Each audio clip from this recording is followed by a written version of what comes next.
digo espiritual? Cuando yo digo que el cristiano es un ser espiritual, a diferencia de las personas seculares, me estoy refiriendo que el cristiano le da más prioridad al espíritu que al cuerpo y que al alma. Yo he hablado y he explicado acerca de los placeres del cuerpo, ¿no? Y el verdadero placer, la Biblia dice que es que los verdaderos adoradores adoren en espíritu y en verdad. ¿Es cierto o no es cierto? Entonces, si es cierto eso, es que si usted está buscando a Dios de todo corazón, ora en la mañana, ora a la hora del almuerzo, ora a la hora que tiene tiempo, canta a Dios todo el día, adora a Dios todo el día, está en su trabajo, pero está pensando en Dios, en tratar de hacer las cosas bien, porque usted es un adorador a Dios, y por lo tanto usted es un ser espiritual, porque usted es la imagen de Dios, clarificada. Y digo clarificada porque cuando uno no acepta a Jesús como su único Salvador, tiene la imagen de Dios, pero muy opaca, deformada. Y cada vez que nosotros buscamos y adoramos a Dios, cada vez nos parecemos más a Jesucristo. Ahora, si usted tiene esa unción del Espíritu de Dios, entonces usted tiene poder en la palabra. Y mire, yo voy a hacerle una pequeña demostración acerca de lo que es una persona espiritual. Acá vamos a ver lo que dice en 2 Reyes capítulo 2, versículo 24. Eliseo maldijo a los jóvenes y fueron despedazados inmediatamente por 2 osos, y fueron total que murieron 42 jóvenes. Estos jóvenes estaban insultando y maldiciendo.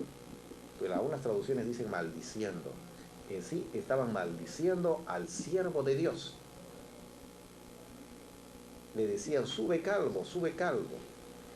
Pero en otras traducciones, no tanto que sea un insulto el que decía sube calvo, sino que lo estaban maldiciendo estos jóvenes.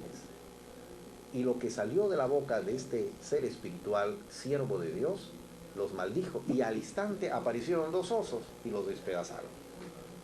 Es una maldición que se cumple al instante, porque quien maldijo fue un siervo de Dios. Se estaban burlando ya no solamente del siervo de Dios, sino que se estaban burlando del Dios de Eliseo. Que eso fue fatal para ellos, burlarse de Dios. En Josué capítulo 6, versículo 26 dice, y aquel tiempo Josué hizo un juramento diciendo, maldito delante de Jehová. Escuche bien, Josué estaba dando una maldición, dijo, maldito, dice, delante de Jehová, el hombre que levantare y reedificare en esta ciudad de Jericó, sobre su primogénito eche los cimientos de ella, y sobre su hijo menor asiente sus puertas. Esta profecía se cumplió, porque después que fue avasallado, ¿no?, y fue conquistado por los israelitas, el pueblo de Jericó lo dejaron totalmente destruido, y Josué dijo, aquel que se atreva a construir Jericó, ese líder que se levante para construir, al terminar de construir la ciudad, morirá su primogénito.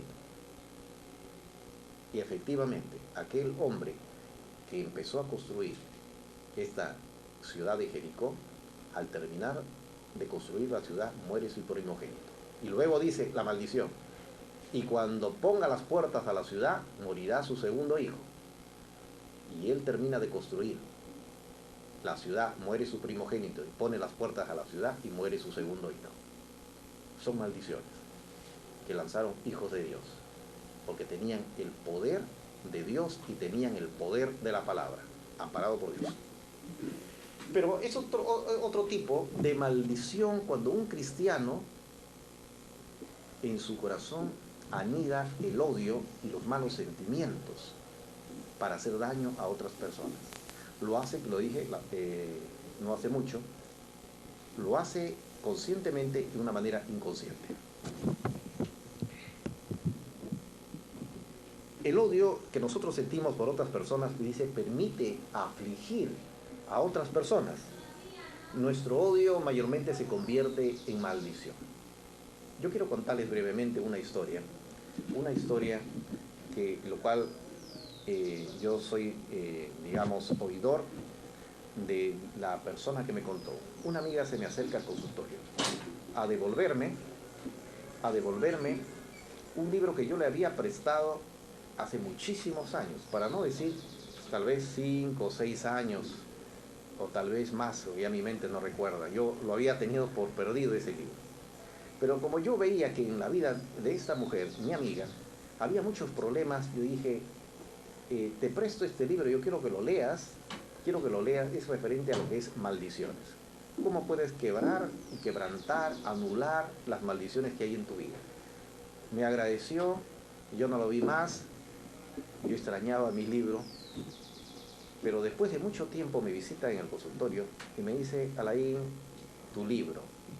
Uf, yo dije, qué alegría, muchas gracias, le digo, yo pensé que ya lo había perdido el libro. Ella me dice, acabo de terminar de leerlo, desde que me prestaste ha pasado tantos años y recién acabo de leerlo. Y ha sido una bendición para mi vida, pero la verdad me he sentido muy mal. Quiero contarte brevemente una historia. Yo voy a reducir lo que me ha contado ella. Ella tenía un hijo, lo cual era madre soltera, y lo había criado con tanto amor, lo había criado en los caminos de Dios, pues ella era una excelente líder de una conocida iglesia, y por lo tanto esta criatura nació bajo, digamos, el ejemplo de su madre y bajo la palabra de Dios. Un buen niño, llegó a ser un adolescente de 15 años, y de repente empezó a cambiar y ella notó ciertos cambios en él y le dijo, yo quiero que me digas qué está pasando en tu vida. ¿Por qué ya no me obedeces? ¿Por qué sales a la hora que quieres? Ya no me pides permiso y te veo malhumorado todo el tiempo. ¿Me hablas hoy?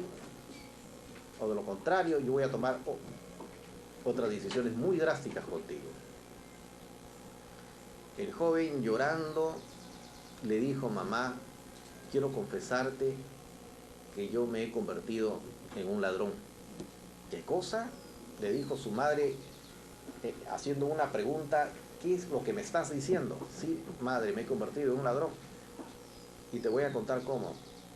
Mi primo, el que viene siempre a verme y salimos, a veces con pretexto de ir a jugar o a ir a pasear, él me llevaba siempre, digamos, a jugar por aquí, por allá, pero una de esas vimos una casa abierta, que no había nadie, y él me dijo, pasa y ese equipo que está ahí, sácatelo, nadie te va a dar cuenta, los dueños están muy adentro. Yo no quise en un momento, pero me resistí un tiempo y hasta que entré y cogí ese artefacto, le dijo el joven a su mamá, y él me dijo, no te preocupes, de acá vamos a ganar mitad, lo voy a vender y eso va a ser para los dos. Bueno, al fin y al cabo mamá no me dio nunca nada, se quedó con todo lo que había vendido, pero me quedó el remordimiento de mi conciencia y por eso me siento mal, mamá. Esta joven líder, esta mamá, tuvo un sentimiento tan profundo y tan equivocado que en ese instante odió tanto a su sobrino, porque era su sobrino, el hermano era el hijo de su hermano, y su hijo, el sobrino tenía un año más, tenía 16 años, era alto y muy fornido, se notaba muy fuerte. Y ella en ese instante dijo, maldito, ¿cómo ha podido hacer eso a mi hijo? Con todas las fuerzas de mi ser, yo deseo que se muera. Y decía constantemente, maldito, maldito, maldito. Y ella dice, yo voy a ir a hablar con su papá, cuando venga, porque su papá había viajado. Pero resulta que después de un tiempo vienen a buscarla a ella, a decirle que su sobrino estaba grave, que se estaba muriendo y que ella vaya a verlo. Ella no quiso ir, pero por ser familia, por ser el hijo de su hermano, dijo, voy a tener que ir. Y cuando fue a verlo, vio a un muchacho que había estado lleno de vida, alto y fornido, un esqueleto prácticamente. Había perdido más de 30 kilos, estaba muy delgado, muy enjuto, y los médicos le habían diagnosticado que no tenía nada, que no sabían qué es lo que pasaba, le habían hecho todo tipo de análisis, el muchacho evacuaba constantemente, no sabían qué es lo que tenía, ¿no? Y tenía horribles pesadillas. Lo cierto es de que cuando entró, ella tuvo tanta pena tal vez el odio y el sentimiento que tuvo en ese momento se le fue hacia